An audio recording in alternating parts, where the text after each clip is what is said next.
Okay, I need to go on a little bit of a tangent. I need to talk about why 99% of traders fail now and will fail forever. No, this is not just some FUD. We see the statistics at Lark Funding that so many traders enter this industry with false expectations of what's necessary to make it. And in this video, I'm going to discuss exactly why I think that is and what the solution to the problem is going to be. If 2024 has taught us one thing about the trading industry and the prop firm industry, it is that it's very questionable who can be trusted. And it's really been grinding our gears at Lark Funding. See, the reality is it all comes down to these gurus, these trading gurus, these guys driving around in rented Lambos with neck tattoos that are selling this dream that trading is easy, trading is a get-rich-quick scheme, that anyone can do it if you just buy their $99 a month Signal Telegram group. It is ridiculous. And you might be watching this and be thinking, oh, this doesn't apply to me, but I really think it does. I think it applies to all of us because there's a reason this industry gets a bad reputation. And I think it's because of influencers like this. Trading is a professional business. It should be a professional business, but again, it's not approached like that. And so again, I want to talk about the ramifications of what it means for these types of influencers to be so mainstream in this industry and why it leads to so many traders failing and never making money. First off, the reality is that these influencers, and again, there's good influencers out there, but you know exactly who I'm talking about. These influencers that promote more the lifestyle than the actual art and business of trading. The thing about these influencers is that they are making more money from their courses, from their groups, from whatever it is.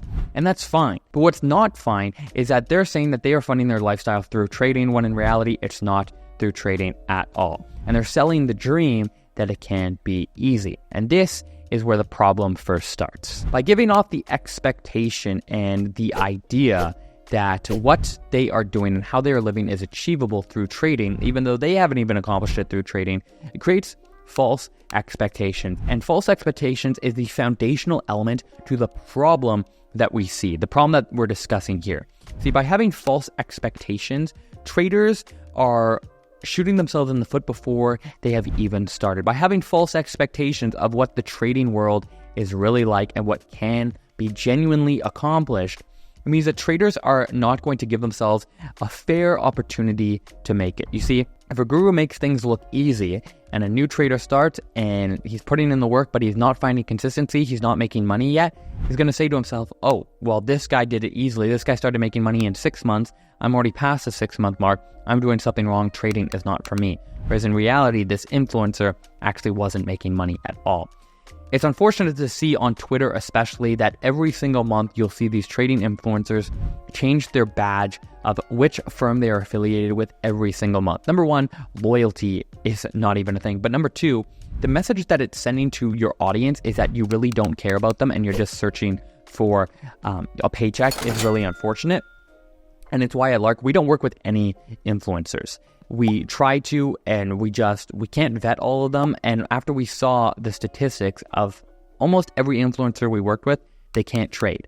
And so we don't want to be selling this false expectation that trading is easy and all of this stuff. You know exactly what I'm saying. But it's really these false expectations that are created that leads to over leveraging. It leads to traders risking too much. It leads to traders putting their hard-earned money into an account, whether it's a personal account or a challenge, before they are ready to do so. And it has disastrous consequences. And we see again all the time traders saying, oh, I put my last $500 into a challenge, which again is not the right way of doing it. And I really think that a lot of this is fueled by the trading world, by these influencers, because there's many other industries that take a much more professional approach, and you don't see this kind of behavior. An example would be the real estate industry. The real estate industry is much more professional than the trading world. You don't have these influencers driving around in Lamborghinis. Of course, there's exceptions, but these influencers driving around in Lamborghinis that are saying, oh, they made this money by selling a house, whereas really they have a course. You really don't see that. Of course, I'm sure you can find an exception, but that is not what's going on. And that's not leading to all these false expectations of what's possible. And these two previous factors of false expectations and over leveraging really leads to the third part of there being a dependence factor of outsourcing your success, of relying on a trading guru or relying on a signal group, or relying on some kind of community to make money. It's a form of dependence, which when you're first learning can have value, but really you're outsourcing your success. You're saying, I'm going to trust somebody more than I trust myself, which I think long-term is disastrous. So the question is, how can we avoid this? One, I think just being on social media and getting inundated with this type of content, it's hard to avoid and it's going to have an impact on us. But I think just understanding the lies and not buying into the flashy lifestyle, knowing that it's most likely not coming from trading, I think can really have a positive shift in expectations. Understand that trading, it requires a career, it requires a certain level of professionalism in order for it to work. And there's no such thing as getting success overnight. Number 2 is to develop your own roadmap.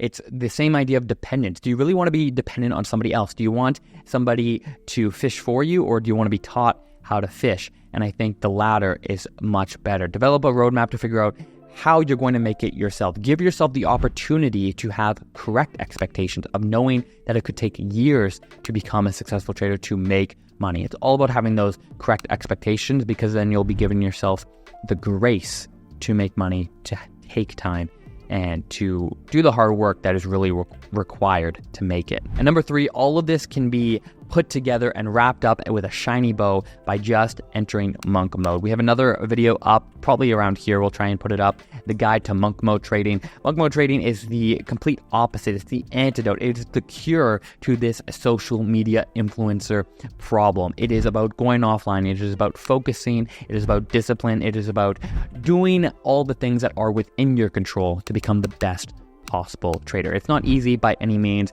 but if this resonated with you, if this somewhat of a rant resonated with you, monk mode is the answer. And I learned the benefits of it by traveling to a Buddhist monastery for 3 weeks in 2018 or so. Lived with Buddhist monks in the hilltops of California. It was an insane experience.